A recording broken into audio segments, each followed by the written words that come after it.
Во 76-та година од животот, по кратко боледување, почина првиот германски амбасадор во независна Македонија, Ханс Лотар Штепан, еден од големите пријатели на македонската држава. Амбасадорот Лотар Штепан, освен како упорен лобист за меѓународната позиција на Македонија, особено во спорот со името, во наследство на Македонија, и ја остави книгата Македонски јазол, која доживеа неколку изданија и преводи на англиски и на германски јазик.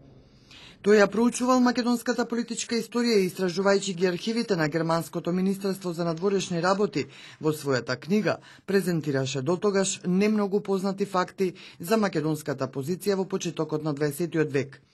Тие се аргументи против асимилаторските тенденции што со векови го врзуваат компликуваниот македонски јазол.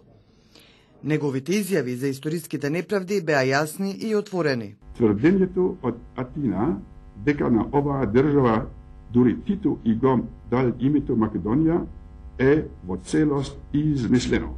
Се покажа дека четирите соседни држави, за разлика од оно што секогаш го тврдеа во јавноста, не можат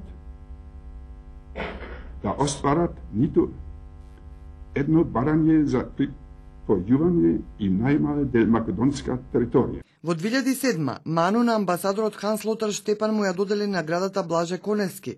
Во 2008 година беше прогласен за македонски духовен воин. Фондацијата Рамковски на амбасадорот Штепан му ја додели високата награда за животно дело Крсте Петков Мисирков. Ханс Лотар Штепан, освен како врвен дипломат, ќе остане запаметен како искрен пријател на Македонија.